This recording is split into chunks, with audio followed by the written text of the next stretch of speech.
Welcome to Love Where You Live, a podcast where we have conversations about why it's awesome to live in Boulder County.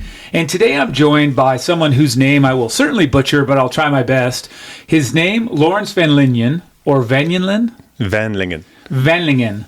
Lawrence Van Lingen, thank you for coming here to my podcast and to my couch. Yeah, thank you for having me. And you'll see that he says his name properly. Of course, most people do, but also you'll detect a slight accent. This man, if you don't follow him, which I usually go into a lengthy sort of prep before I say the name, but I'm so excited, and I also am going to draw all the lengthy intro material from him. All we're going to tell you right now is that he's from South Africa. How fun is that? You'll get to listen to his, what I think is just a wonderful accent. He thinks that I have probably an atrocious one or not. But Lawrence, thank you. I really appreciate you being here. Oh, thank you so much for having me here. And I think most people think their own accents are terrible. Is that right? Yeah. So you too? Or do you think yours is cool? You do? Yeah. Yeah. So if you hear... No, I don't think it's cool. You don't? You just think it's terrible? No, I don't like listening to the sound of my own voice. Oh, really? No. Oh, that's yeah. I guess you're probably right. In my mind, a great accent sounds good to everyone, including the person speaking. But anyway, we won't dwell there. I do want to say, as I sometimes will do, I'll talk a little bit how I met you, and it's been about a decade. As I was trying to think back, which is kind of surprising. Before I even dive right into all of the things that I do know about you, and I can't wait to learn about you, I met you, and I met you by way of Julie Dibbins. Yes. And she, probably a lot of people introduced you to them. But this was many years ago, and I stalked you online because she was like, this guy's amazing, and he's just, what he does is incredible, and he's like the best at what he does, and he's a guru. She starts saying all this stuff. He really knows what he's doing. He's very unique. And I'm like, what does he do? Right? And I'm like, tell me. And she couldn't really say. She just said that he basically fixes people. And that's kind of the idea. Do you remember that when we met and I told you that? Yeah. It's hard. People ask me what I do, and I have a hard time answering them.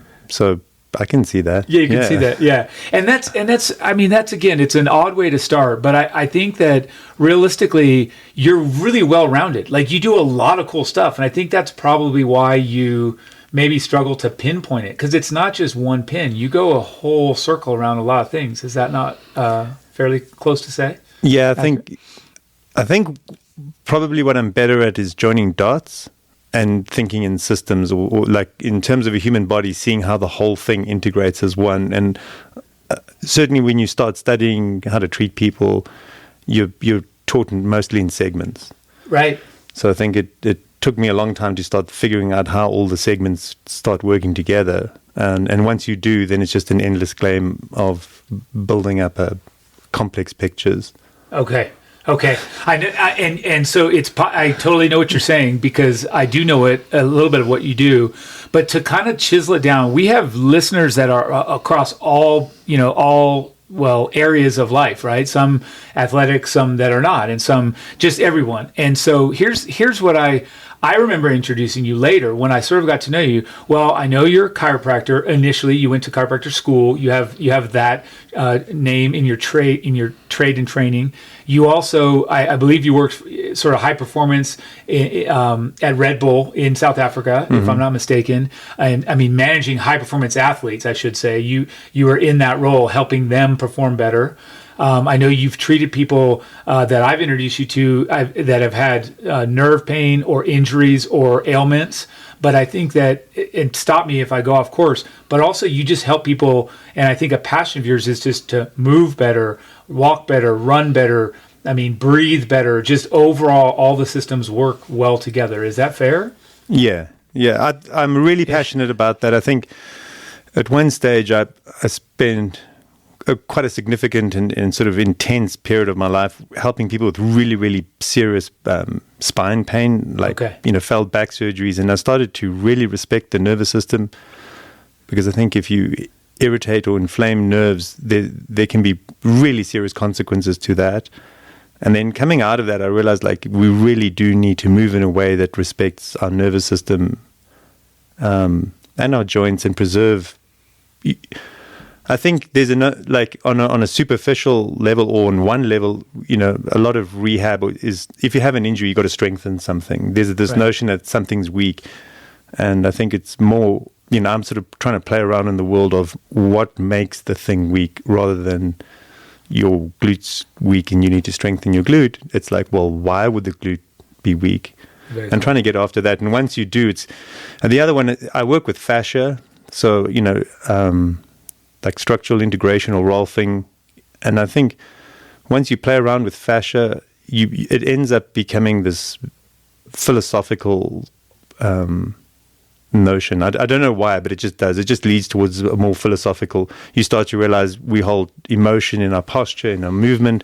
The way we think affects the way we move, and then it starts getting really woo, which not everyone appreciates, but it just ends up down that way. It ends up there. Well, I think you're on a good couch for that, because I love that stuff, and and you're in Boulder, and I think the people are receptive to this stuff here, a little bit, like you said, woo. Yeah. Right? A little bit more so than some places. I think there's a very famous or well-known Buddhist school here, and there's a Rolfing Institute is here, so it's sort of like the gatekeeper of the woo in terms of movement and fascia.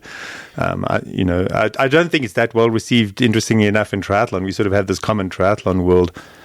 I don't think most triathletes are ready for that yet. I think you're right, and I can't wait I want to come back to that. I want to put a couple placeholders in, because I want you to remind me if I don't come back to it, but I want to come back to that triathlon, how you're working in that space. I also want to see I know you remember this, but I try very badly to share this happy octopus sort of concept. You gave me that. If you wouldn't mind thinking about that, I want to bring that back up. But before we do, I just kind of like to go a little bit chronologically here. And so just so that folks are here, we said you're from South Africa. That's a huge country on a big continent. That's a decent sized country on a giant continent, so better said. Tell us where you grew up, what town, what was it like, what were you doing as a kid? I love to just find out how you got to Boulder and doing what you're doing now. I was born on a farm, a sheep ranch. That was quite large, productive one. And then my parents split up when I was very young. And then I lived with my mom in this idyllic little sort of beautiful holiday town for a while called Plettenberg Bay. And then I moved to Durban, which is one of the big centers or big cities, which is like Surf City, for a while. And then my mom passed when I was young, and I went back to live with my father on the ranch in the desert. It would be like a sheep farm in Arizona. Okay. And then I went to boarding school there, did a year's military service, and then I went back to study in Durban. And then I spent a significant portion back in Durban, and then sort of spent 3 years in Port Elizabeth, where they have the Ironman. Right. And then another 3 years in Cape Town before I moved to California for 10 years.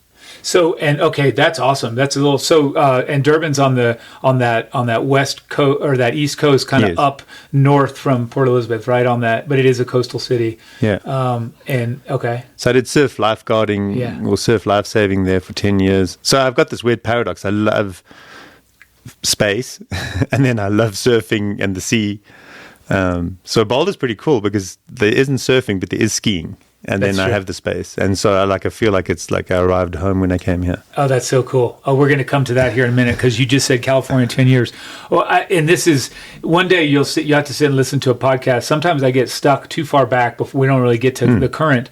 But I do want to hear more. So what other sports did you growing up? I mean, were you went to the farm, you went back to Durban, kind of back and forth. What were the activities for you as a young guy? When I was young and in Durban, I was just all in swimming, and I was very good. Okay. Swam breaststroke primarily. And then when I went back to the farm, it's a boarding school. In South Africa, we played all sports. I mean, I'd play 3 sports in the afternoon. Oh, cool. So in summer, it would be swimming, cricket, tennis, maybe squash. Okay. And then in winter, and cricket. And then in winter, rugby. Is that right? Yeah, some running, cross country. Okay. And then I'm trying to think, probably maybe a bit of squash in winter, but yeah, primarily rugby. Okay, how cool. So yeah, a lot of the sports that we don't really pick up over here as much. Tennis, and we know all the sports, but more South African in nature. And then, so you did, and when did you find, you said 10 years of surf lifesaving? Yeah, so when I went to Durban to study in college, I started doing triathlon. Okay. And then I just met a bunch of guys that were lifesavers, and I started swimming training with them in the surf. Okay. And then it was just this incredible sense of sort of community and giving back. So we would, it was community lifeguarding. So you volunteer your time, Right. and I'd spend like it varied, but about a day per month on the Okay. beach. Okay. But the training there was incredible. And again, just really good people. And then I got immersed in it, and I was helping them with performance. So like Durban Surf, which was the lifesaving club I was with, was very competitive. So lifesaving was a sport. Right. And it was kind of weird because in my club I was a minnow. You know, I was nowhere. You were no shark? No, I was not. You know, and yet in triathlon worlds, when I stepped across, I was like, you know, just incredible in the water. You know, I could body surf, catch waves, duck dive, read currents. Oh my gosh. But yeah, Durban Surf, I think, was the South African Lifesaving Championships at one stage for 35 years consecutively, and then went on to become the best lifesaving club in the world at the World Champs like 4 or 5 times. So, wow. Okay. you know, I had such an inferiority complex about my ability to surf until I showed up at a triathlon. Right. And you're just like, sorry, thanks for playing. That's amazing. So did you compete as well, or you just? I mean, you did compete, or I you tried just, at the club level, but I mean, it was yeah. not yeah. So okay, and then when you were studying in school, you said you were helping people with performance. Was that just a passion, or did you study that a little bit? So I studied as a chiropractor, and we had a very well-rounded and detailed course. So it was like physiology. My brother's a medical doctor, and up until 4th year, I could sort of pass all his exams because it was very medically modeled. Gotcha. Yeah. And now we started treating people while you're at college, and then I just had this very, very sports-focused sort of treating, and I did my research on shin splints at the time. And I don't know. So by the time I'd finished all my exams, like the first 5 years of studying, I was already immersed in treating athletes, Fantastic. sportsmen. And Durban Surf in '96 hosted the World Lifesaving Championships, and they won one part of it, and I was part of that, like treating, helping. So that's when I got sucked into sort of not just. I ended up coaching as well, so I coached. I don't know. So I just started immersing myself in this world of sports, treating injuries, high performance, right from college, right from the get-go. And Durban Surf was one of the segues into it. And these guys were world-class paddlers, world-class swimmers. The one, some world-class runners. The one runner that I actually coached in 1998 represented South Africa at World Championships. In running, yeah. And he was, oh wow. She. So like you have these exceptional athletes. Yeah. Just for sure. Yeah. What a thing. And so, I mean, for those of us that haven't ever been exposed to that properly, except on TV, maybe tell us how it's 3 sports. It's running. You're paddling out. You're swimming. And you're running, but you have. I mean, there's various ins and outs. I mean, what would be it in a nutshell? How you would describe that sport? Well, so surf lifesaving is kind of complex. There's a whole lot of disciplines within the sport. Right. The most famous discipline would be Ironman. Right. The original Ironman. Yeah, there you go. The Australian Ironman, which is swimming and then kneeboarding and paddling, but one person does all 3. Right. And a bit of a beach run. So you've got to be able to run, swim, paddle, and kneeboard. Right. And then, but again, you have world-class swimmers doing the surf swimming event, and you have world-class kayakers doing the kayaking event. So there's subsections within it. Gotcha. It's a festival of That's so cool. water sports. They do boat racing where there's 4 guys in a boat and a coxswain, and it's just incredible. The watermanship there is just insane. It is. I'll tell you. We could talk all day about this, but when we went to New Zealand for World Lifesaving Championships, we went down to the beach and there was just this unbelievable surf, like 8-foot waves, 10-foot waves, barrels. And the guys were like, where are our surfboards? And they didn't have surfboards. So they just grabbed anything that floated and sort of paddled out, right?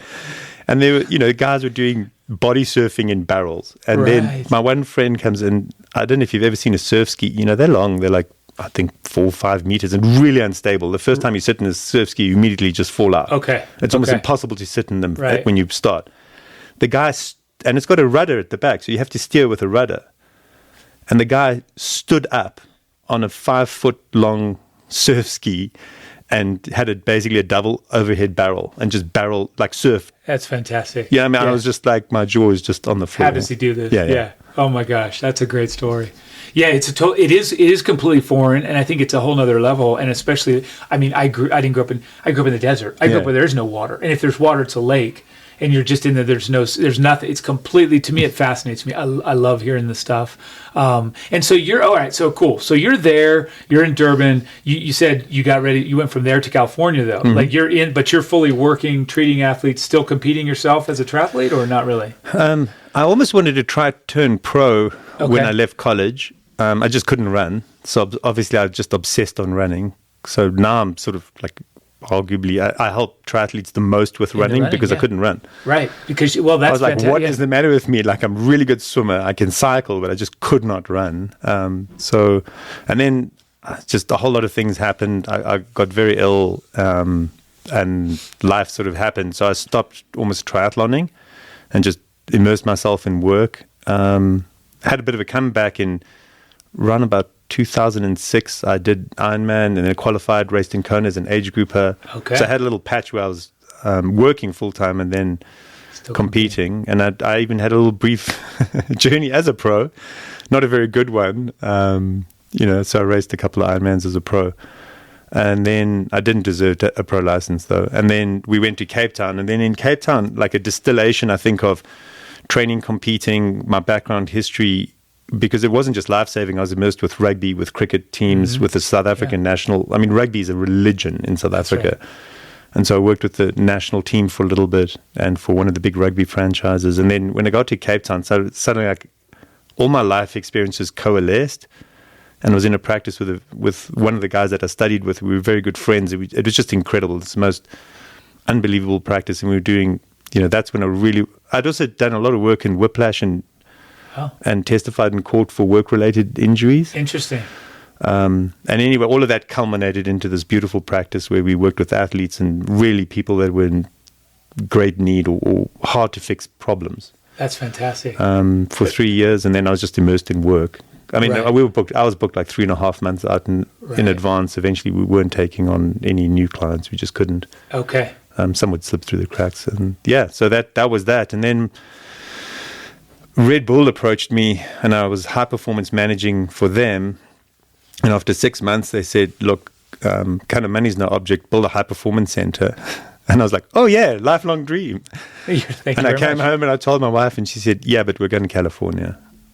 Oh man. And I was like, what? And she was working for Oakley Sunglasses at the time, and she had this really great opportunity. And I thought, if I work for Red Bull, it won't be my center.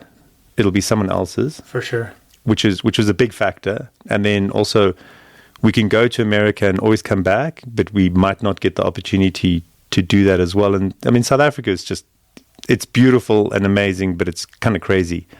Yeah. So looking after a family in that environment was a bit tough. I'd been mugged on the mountain, a very serious mugging.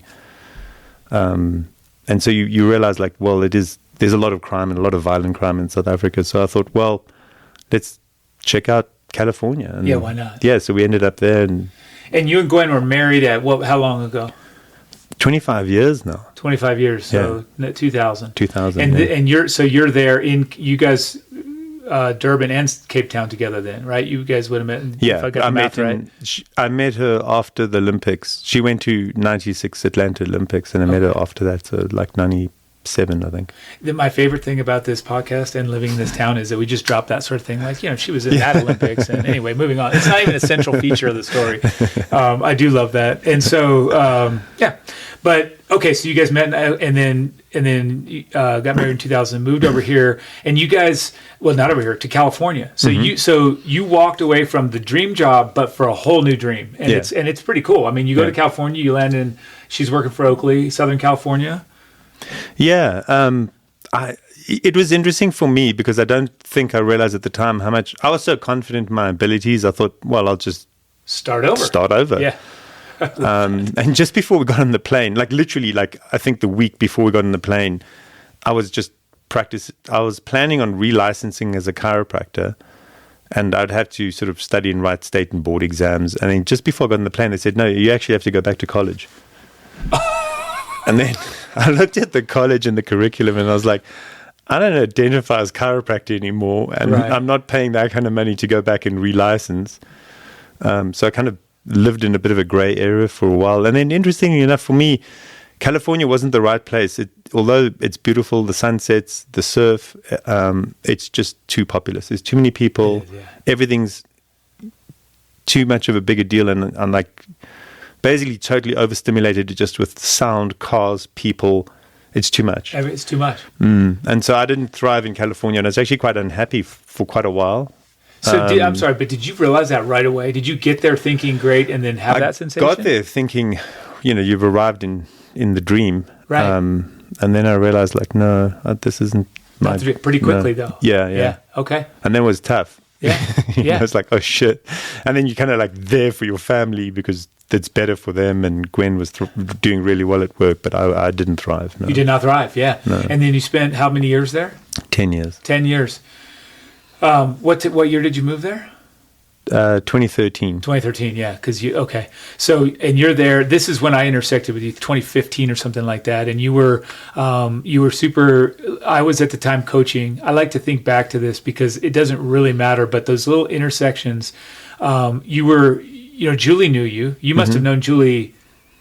Julie was one of the first people I met coming to the US. So like I came to the US in 2013 in August, late August, maybe even October. Okay. And I basically went straight to Hawaii to Kona. Yeah, and I met Julie at Kona. She was struggling with an injury before.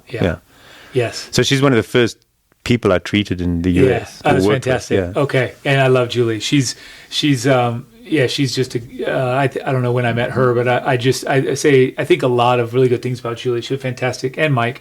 I mean, he's okay, but no, I love Julie. And so then but basically, I was coaching, she was coaching, and you were coming out. That's how you were traveling out here. That was sort of traveling from California. Hey, I'm coming to Rally Sport. I'm going to be there. I'm going to have these hours open, and I'm just going to treat people all day long. Yeah, is that about right? Yeah, I used to send out an email, and Aaron often used to host me at Rally Sport, or I used to work from Julie's house and just come up and treat a bunch of athletes for 3 or 4 days and then leave. Yeah. And it was, and at that point, I was coaching Chris Leifferman, and he was in a lot. He sort of has a lot of things that will come in and out of his life. I don't know now, but injury wise. And this is when you told me, and we don't have to talk about Chris. We don't talk about the treatment. What I really want to know is I want to get to this happy octopus, because at the time he was going through some interesting things, and he went out and stayed with you, and he went out to see you because the timing did not line up where he was needing you and you were here, and you guys were kind enough to say, come stay with us and I'll take care of you. And he came back and he's just like, this guy is amazing. Right. And then we got to the happy. So, and you were very effective in helping him get back in the game, running and performing and everything. Yeah. And then when I was watching or sort of there for treatment, you started telling him this story. Or maybe you told me on the phone. Either way, tell me about the happy octopus. Everybody wants to know. Okay, everyone wants to know about the happy octopus. They do now. Well, it's not called the happy octopus, man. What is it? First time you got it wrong. Thank you for correcting me. So we used to have the happy hips. Which was an exercise just in sort of helping unlock and sort your hips out. And we used to have the penguins. We used to do penguins. I think Emma Kate Lidbury said, oh, it's just like doing a penguin. So then the name stuck. So somewhere between penguins and happy hips is, I think, the happy octopus. Okay. No, hold on. Now let me I'll tell you this. Maybe this is probably why, because when I tell the story, here's what you said.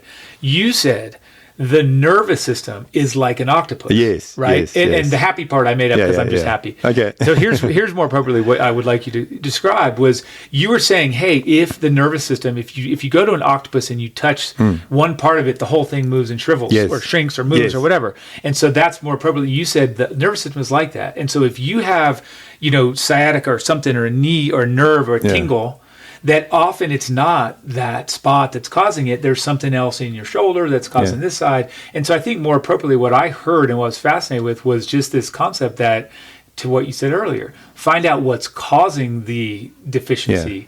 And it often, if it's nerves, it's not the obvious part. It's somewhere else in the nervous system. Is that maybe more aligned with what? Yeah, totally. So the nervous system is like an octopus. Or a visualization to understand that like if the nervous system's pinched or tight or wound up somewhere, it affects the whole organism. And it affected, like, so Chris, when he came to see me, had a lot of nerve entrapments, like in real tricky stuff. Okay. And you remember, like, you run, you irritate the nerve, you stretch, that irritates it. There's a whole lot of exercises off the table, and suddenly your whole world starts shrinking, because as you get tighter and tighter, your options get less and less. And if you inflame a nerve, there's usually consequences, and it can often be delayed. So you do something today, and then it shows up the next day, and then you're worse and inflamed and blah, blah, blah. Right.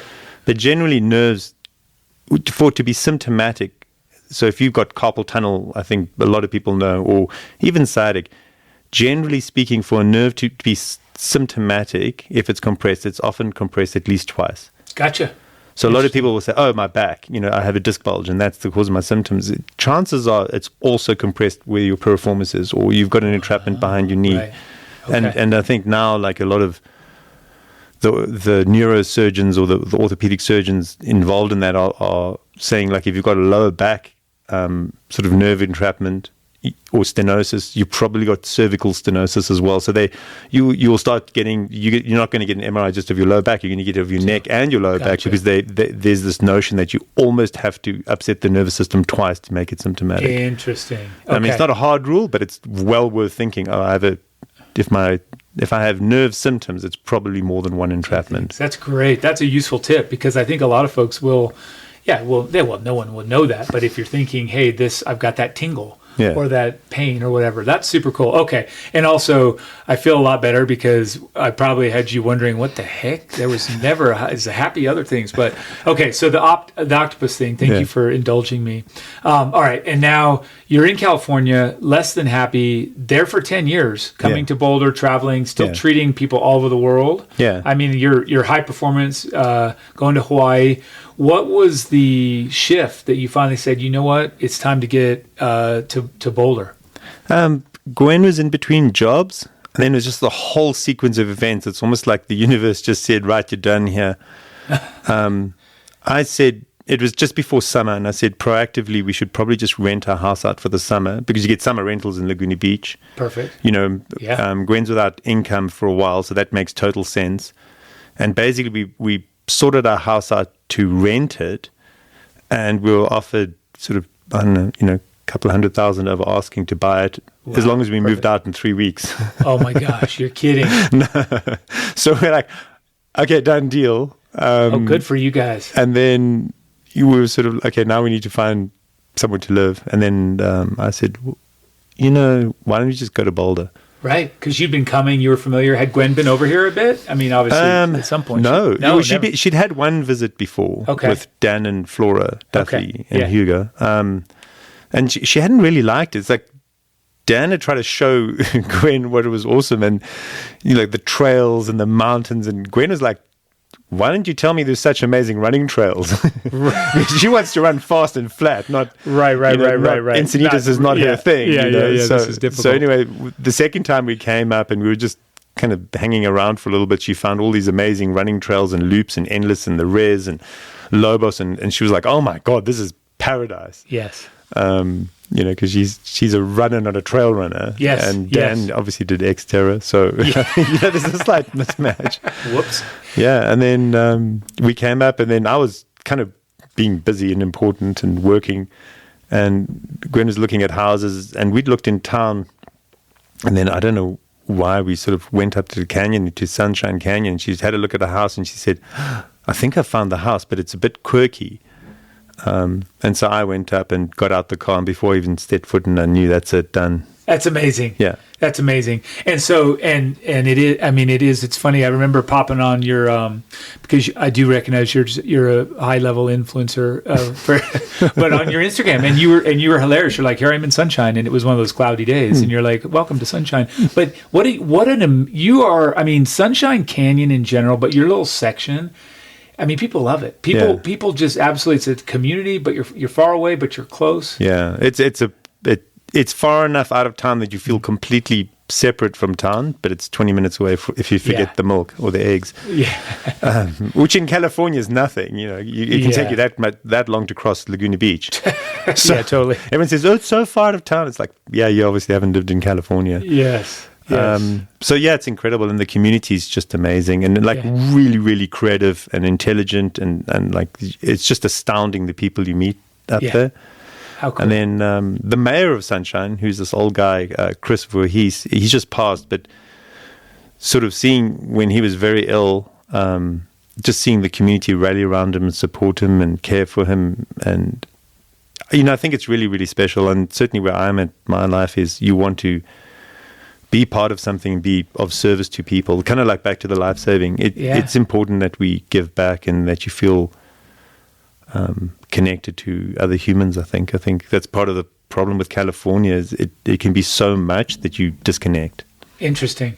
Yeah. And you went from, no, I believe it. And I'm with you 100%. I think that without that connection and that community, it's easy to see how people get so lost. Yeah. You went from Southern California, where you said it's just too much. It's just too much of everything, to a really strong, small community. Yeah. I mean, it probably felt, did it feel great when you got there, and does it feel equally great now? Because I spent time on a ranch when I was young, I was never worried about myself. It was my wife, Gwen. She'd never not lived at sea level. Okay. Never not seen waves in her life. That's right. Yeah. And so I was really worried about her, and she'd never not lived in a city. So that was the big concern. And she just loves it and loves it up there. And then for me, it's just getting better and better. Good. That's awesome. And it's a couple of years now, 2 years? 2 years. Yeah. So that's fantastic. Okay. And then, you also had, which is very unique, been here enough times that you had your work sort of set up. Like you had more or less, right? Yeah. You had people to treat and that loved you and wanted to see you and booked. So did that help with your transition, I guess? Yeah, kind of. The interesting thing is, I treat way less athletes now that I live in Boulder than when I used to fly up. I'm pretty good at getting people out of a jam. Oh, there you go. Or thinking differently. So, like, in other words, like you've tried all the things, it doesn't work. You want a second opinion, you want a second chance. Yes. So you want someone that sees things differently, and then that works. The problem is, like I say, I guess if you could describe it, I think I'm more about fluid movement. And I think the current paradigm is more about strength or braced movement, certainly in triathlon. And so I don't work. And actually, I've got back to my very self-important stage where I'm not taking on new clients good at for all. you. Yeah, good for you. And I'm very, it's like, because I'm all in, I'll work with someone all in or not at all. Or not at all. Yeah. Yes, that's and excellent. Because you dabble, you just create confusion. Like, well, so-and-so says, I've got this muscle's weak, I need to strengthen it. And you're saying, don't worry about the muscle so much, worry about this movement. And the movement's the same. And then people you got to trust the process, and you got to double down on what you know. So I can be very disruptive, which I recognize. When I came up to Boulder, it was amazing. Like, oh, I'm in trouble, get me out of trouble. And then awesome. And then I got back to doing the things. Yeah. Now it's like, athletes come in and I say, yeah, but you're tightening up what you're doing. Why do you think you're tightening up here? You shouldn't be. Because there is this real world, the better you move, the more you open up. I mean, there's, some of the athletes that I work really closely with, they almost don't need a foam roller anymore because they just don't have trigger points. Wow. So when people start tightening up or start going backwards, or, Chris Leiferman, we talked about him, his whole hip just about exploded is a good way of describing it the other day. Lots of symptoms, and really, really hurt. And I said, but Chris, what you doing? Because people I work with basically don't get hip injuries. Right. And he's like, well. Started doing Yeah. I added some exercises, and it clearly didn't work out well for him. And then luckily he managed to resolve it, and he's just raced well at Lake Placid, and I'm sure he'll go from strength to strength again. So, yeah, for me is it's to the point where it's all in or not really, and I'm more focused on online and helping many people, and even moving away from running, because I almost have this like running identity. I really want people to age well and to enjoy quality of life for as long as possible, and help many people do that, rather than sit in a high performance world and help singular athletes do that. Well, it seems like you're doing that. I mean, it seems, and I know we were talking about this, you were on Chatterjee's podcast, and that's not, I mean, that's everything, but that's a huge audience. Yeah. And the number of people that you're helping there just with some of the concepts. And I think that, I mean, I could be wrong, but that's not a center for high performance. That's a center to right? I mean, that's most of his listeners are going to be just regular folks. Yeah. Fair? Yeah. Exactly. Well, it's totally fair, and into health and into well-being, and into I think that the modern world can pull us apart and distract us so much that it's really important to sort of move well, be embodied, and be able to move out of that. Again, our nervous system, you've got to protect and defend it, and keep it healthy, and so you're not. I know it sounds weird, but imagine if you're very, very anxious and you're just coming back from injury and you don't trust your movement and you're apprehensive about your movement. You'll get injured just because you're that apprehensive and nervous about the way you move. 100%. Yep, 100%. And, the internet of everything and social media is not helping people seemingly trust what they're doing because everyone else is doing something else, or there's always another exercise. And I think also we get very distracted and very shallow. And I'm out of that now. I just want the depth. Yeah. I don't want breadth. I want depth. That's why I like a simple place to live.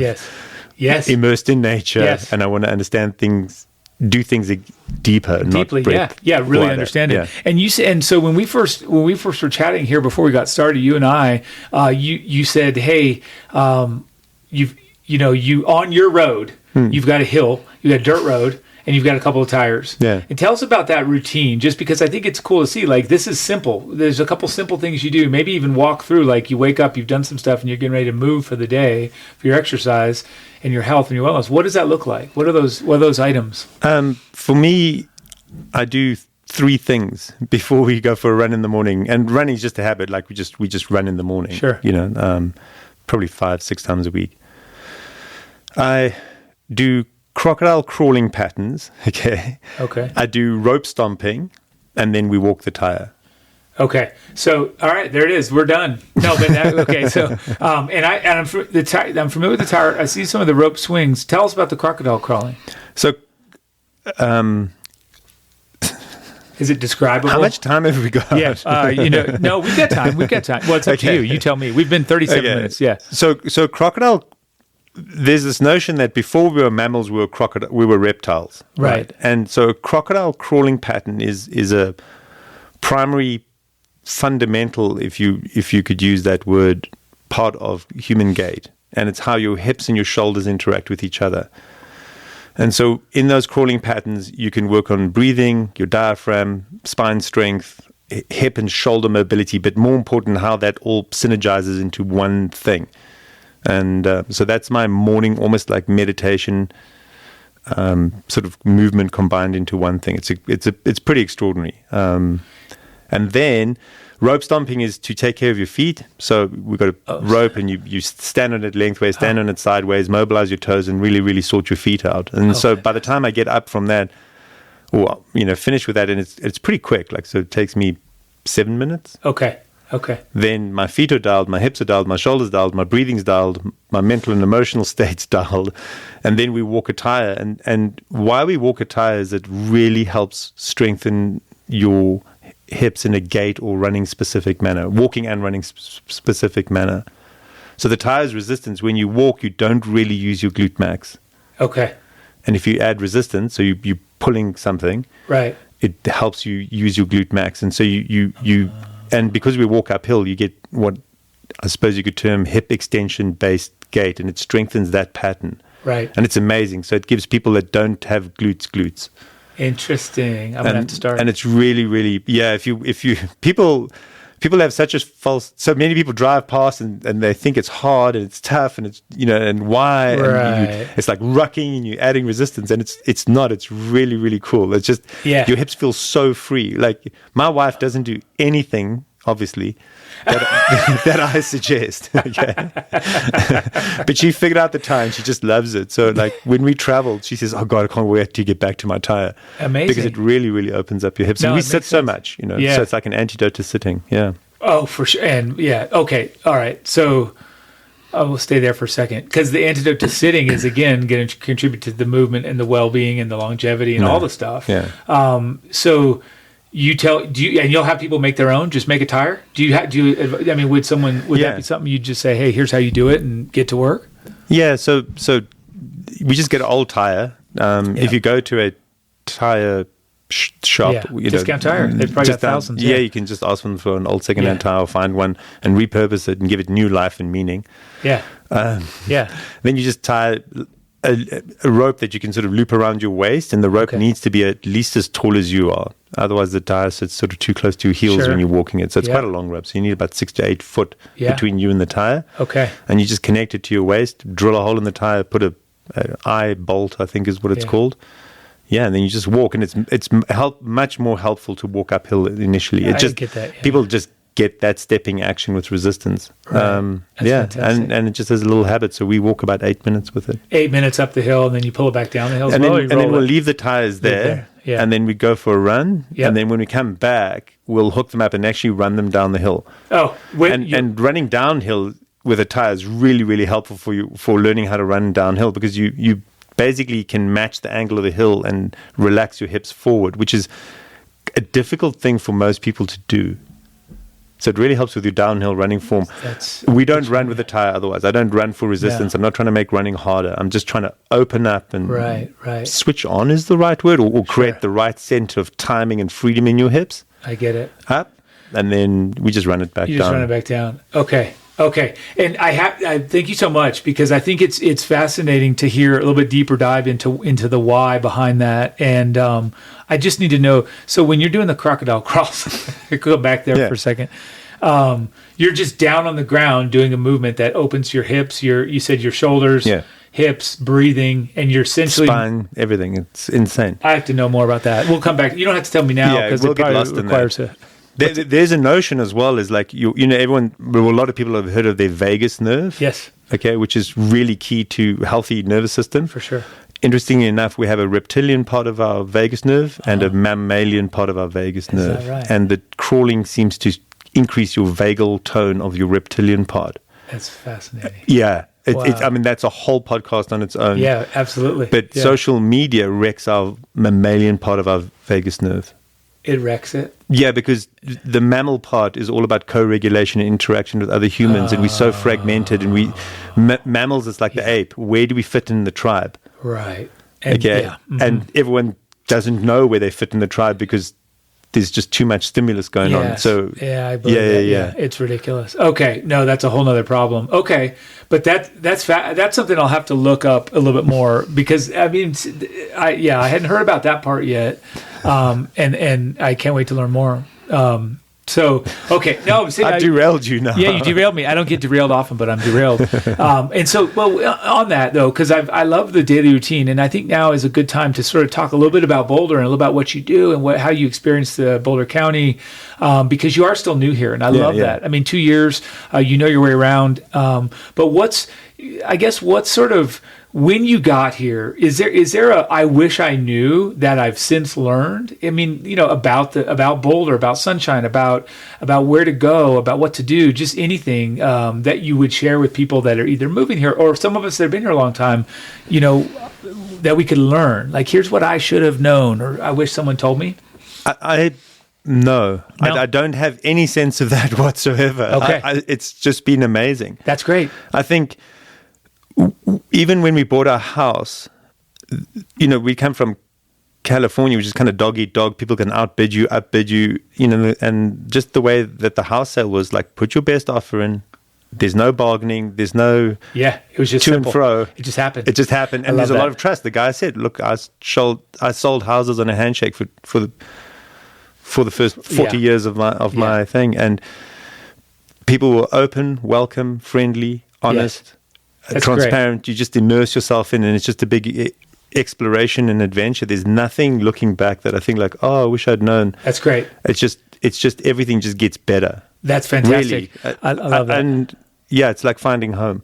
Yeah. These are the right people with the right values. People are deeply connected with nature, want to go outdoors. Yes. Everyone helps you. I just, there's not a lot of downside at all. So it's just been this playful, curious exploring of more and more awesome. Yes, I love that. That's if there's a mic drop moment or a sound bite, that's it. Because I mean, I agree with you, and I've been here a long time. I mean, I'm approaching a quarter century, which is sort of staggering. I've never lived anywhere this long, and I feel that way. I feel what you feel, and so, but not everybody's that way, and I think it really, to me, that says you're probably also looking for that, which I think a lot of times we have people that in general they look to see the positive and they'll be gravitating towards it, where others sometimes they struggle to see the positive because they're too busy caught up in the guy that cut you off or the person that did this or someone, and I'm not saying that it's just some people's personality, but I think you're probably seeing the good because you can look for it. Yeah, it's probably like JFK, ask not what your country can do for you, but what you can do for your country. So I think if you can find your community or your tribe, okay, and then you can add value to that. Yeah. And if you bring those kind of values to Colorado in general, I would say. Yeah. Then it's just amazing. Good point. Point. Well said. And I think, and I think you started this out by saying that. I mean, early, even when you're talking about being back in Durban, you have a sense of need to contribute or contribute, right? So that's something that we genetically hardwired forward. I didn't know it at the time why I had such a strong affinity to Durban surf and the sense of community. Yeah, and how much it helped me or served me, because by serving others you serve yourself. But again, getting back to the mammalian sort of chimp tribe, if you're not contributing towards that, you're going to get kicked out.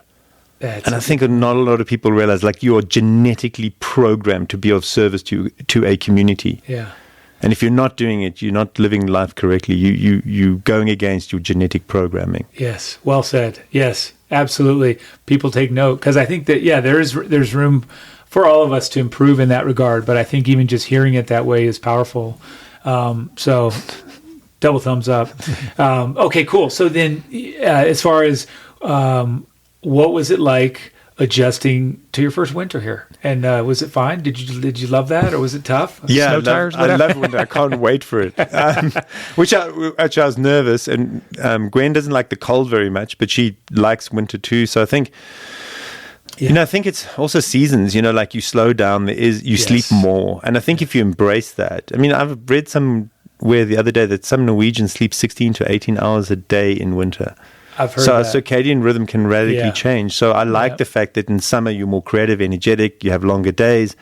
We'll often eat reasonably early, but I mean, I'll go out and garden or potter around in the forest or do important mountain things before bed. But in winter, then that stops, but it makes you more introspective. You read books. Yeah. So I love the dynamics. And then we, very lucky, we just go up the road, up South Chain Canyon onto peak to peak, and we just nip across to Eldora. Is that, what's the drive time? I'm just curious. You'll pop. It's exactly the same as if we went through Boulder, but like 45 minutes. But completely a different. I drove up there with my sister-in-law one year. There was something that's. Oh, you know what it was? It was during all that canyon traffic. Yeah. Or you may not have been here, but canyon was shut down. It was horrible if you didn't hit it right, and they were rebuilding it. And this was a couple years ago. And I took her up, and we just went up Sunshine through Gold Hill and to Eldora, and she was like, this is amazing. Like, why haven't we been coming to this town and on this route? It's just a very pleasant route to drive. Yeah. You'll see 3 cars, peak to peak's absolutely beautiful. You go through Nederland, which is always quaint, and then we basically ski until, I call them the Blue Run Bombers.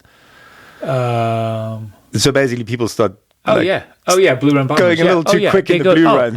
And they don't know, and they're the ones that shouldn't be. They're like, really good, watch out. Yeah, and then we just say, well, that's enough, and we go home. Yeah, good for you. Yeah. And so and you guys are on skis, not snowboards? I started out snowboarding just because of the background in surf, but I way prefer skiing. Yeah. It was a mistake.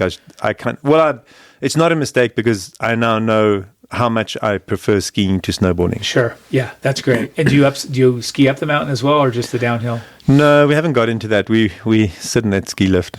Yes, me too. I've done it twice. I just am trying to convert myself to a little bit of the uphill.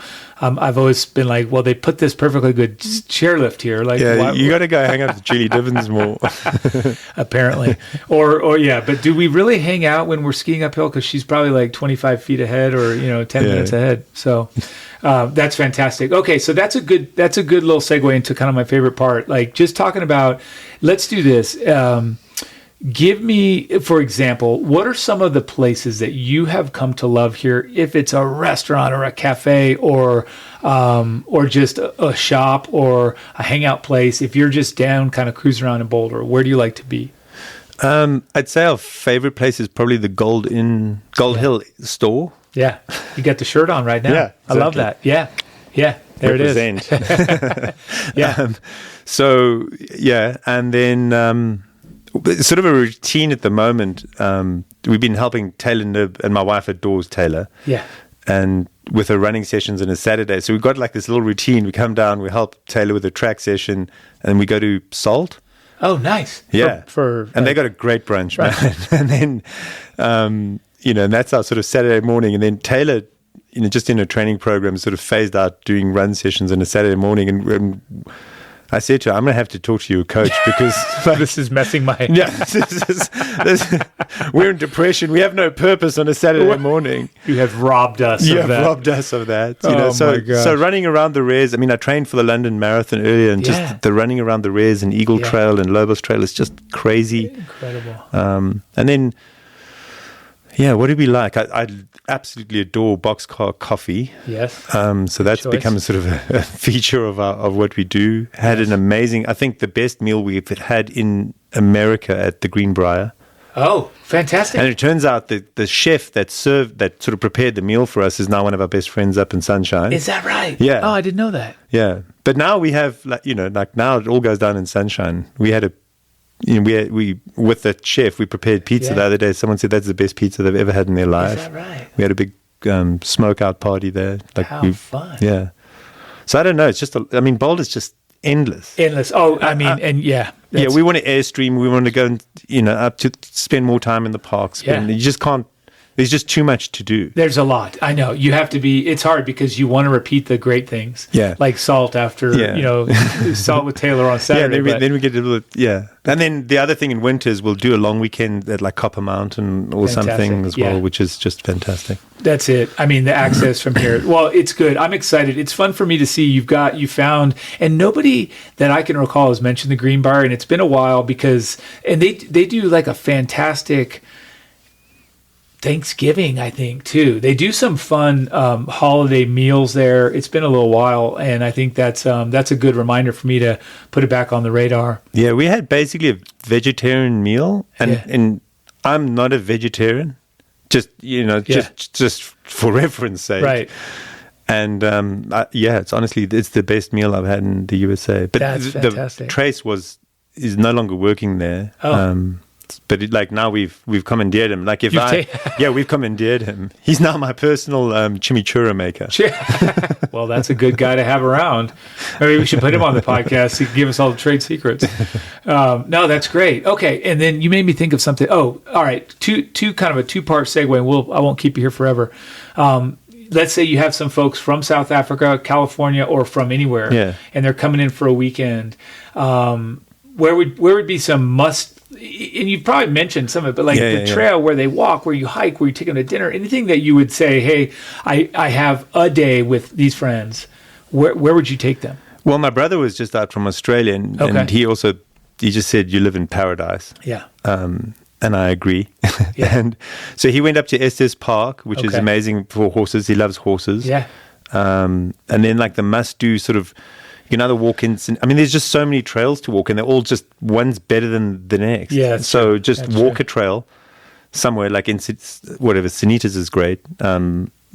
Lions Lair gets up to the back of Encinitas, and it's a more mellow walk. I can highly recommend that. Love that one. Go back to Brainerd Lake. So that's all on our side of town. We don't have to go very far. Yeah. And it's just. Yeah, it's beautiful. Rocky Mountain National Park, I think it's called. Yeah, that's up at Estes. Oh, my word. Ridiculous. Yeah, it is. It's just ridiculous beauty upon ridiculous beauty. I know. I know. Picturesque. Like in fact, here we go. Yeah. We went up to the Crow's Nest, which is one of the highest points between Gold Hill and then before you drop down to Boulder, and you get 360 views. Oh, right. It's absolutely crazy. And it's just, just right just there. hidden gems everywhere. Yes. Oh, it's so fun. It's fun to get to explore that. Okay, let's do this. Well, there's a couple things. The final two. One is, and again, I'm sort of cherry picking some of the things you already said. Pick a season and pick a day, and give us your ideal day. So for you, and you can be as detailed as you want or not, but like say from start to finish, how would you, and you may do this a lot, maybe you don't do it enough, but what would be the perfect day in the life of Lawrence? I know it sounds weird because I'm from Africa, but it'd probably be winter. Okay. Yeah. Okay. Yeah. So wake up, do my crocodile crawls and foot stomping. Yeah. Fetch some wood, make a fire. Okay. Get the fire nice and toasty. Yeah. Yes. Make a really good cortado. Okay. And then, jump in the car and off to ski. Okay. And then like kind of when we're done and still fresh and not too tired, come back home. Generally, we often have a bite to eat the Gold Hill store on the way back. Yeah. Because it's on the way back. Yeah. And then I think for us, like it depends, hike. Maybe. Okay. I know it's like quite an active day, but just getting out in the winter before it gets dark 100%. And it's just quiet and the snow's crunching underfoot. That would be a good day. Read a book, camp again, log fire, go to bed. In summer, it would be kind of the same, but we'd get up, walk our tire, go for a run so that before it gets too hot and the air is so clean and fresh and just get that out of the way. And then, I don't know, often I think the best summer days I've had is just long hikes, Yeah. And you're walking in the shade, and so it's kind of warm, but you don't feel like too fried by the sun. Maybe a dip in the creek. Okay. Yeah. That's perfect. That's too perfect. This is the thing. This is why I knew I was going to enjoy this conversation. Is why I like you so much. Is there's a lot of common ground that like you're always wanting to get outside, the fresh air, start the day with exercise, all the stuff. You got your family, you're doing good stuff. I mean, I'm not saying you should invite me, but if you invited me, I would be happy to join. So, all right, well, very cool. Well, there's one other question, and it's really just the basic, like, is there something that you thought I was going to ask you, and you feel like I did, just drop the ball, something you wanted to bring up, something we wanted to talk about, or do you feel like we've kind of covered everything for now? No, I think what would interest most people that we just left off the table is the sports. Yeah, because we didn't really. Sure. We just talked about snow, like skiing and running. Yeah, this is the endurance capital of the world. That's true. Sort of. We can talk about it. Then the college and the students are amazing, and they keep everyone young, and the college sports are amazing, and so I think like my friend's just going to go and watch the Rockies for 2 nights in Denver. Yeah, and then and the gem of the airport being 45 minutes, and you fly direct to London. Anywhere. It's just No, it's a little patch of heaven, and I think so for a lot of people, those are really big pluses. Yeah, I think you're right. And you know what's cool? And we didn't talk a whole bunch about sport. I mean, it's known for world-class sports. You already mentioned Taylor Knibb and the folks that you work with. And you talk about your wife being an Olympian, and it's like last night I saw Flora. You just happen to run. You're like, oh my God, there's all these incredibly nice, incredibly wonderful people that happen to be sometimes the best in the world at their sport, and they're just bouncing around Boulder, and it's just a normal thing. Boxcar. Oh, there they are. Whatever. So I love that. Excellence is normalized, I think, around here. There you go. Well said. Yeah, well said. I know. Well said. In all areas. I mean, from from restaurateur to sportsman. Yeah, you meet someone and what do you do? Well, I put satellites on Mars or whatever. Like Totally. That's it. What do you do? Oh, I'm a world-class master brewer. What do you do? Oh, well, I teach astrophysics. Like everyone. Yes. And down to earth. So you don't, if you're not world class at anything, you don't feel left out. You don't, and I think you're spot on there. It's not pretentious. You're not overcooking it if that is who you are. I do want to. One other thing. You may have missed this. You may haven't. Maybe you did it, and it may not come back. But sometime around the holidays here at Boxcar, if you did not see this, from like December 6th or something, all the way through. I'm saying this on the podcast, so don't beat me there. But for like 6 weeks, so we'll say beginning of December to the middle of January, if you went to Boxcar and you showed them your run on Strava for that day, they give you a free drink. And it was compliments of Nike and This is not a plug for Nike or Boxcar, but it's Or a plug. Strava. Or Strava, or it actually is. But it was fantastic. So you just all you have to do is do what you normally do. Yeah. But if it's tracked, I think you could probably even show it on your watch. But it just has to show that you did it. Yeah. And you get a free coffee. Oh, what a great! That's amazing. Isn't yeah. that amazing? Yeah. Excuse me. And it was just right. They had a little. It was very. A friend of ours told me about it. And I tried not to go every day because I run 4, 5, 6 days a week. So you can go a lot of free coffee. And they have if you want the $8 drink, it's yours. If you want just a black coffee. So something to think about. I hope it comes back because it was truly, I was trying to share it with people. And there's only, I think it's like 150 a day. It's something, it was a pretty healthy allotment. Yeah. But once they're done for the day or the week, but they did it repeatedly. So something to think about. Wow. Isn't that good? Yeah, that's very good. But I have to come down from the mountains for that. Yes, you do. Yeah, and you'll have to schedule Taylor, or maybe a walk, run at the res on your way back. So there you go. Oh my gosh, fantastic! Well, look, I have enjoyed chatting with you. I learned a lot about you, a lot more about everything else, and I knew that was going to be the case. So I really appreciate you coming. It's been a fun conversation. Yeah, it has been, and thank you for what you do. It's amazing, and I wish it goes from strength to strength. Oh, well, thank you. That's wonderful. Way to close it. And you know what? I'll do this as I do at the end of every conversation. I'll encourage everyone out there to go out and do something that you love.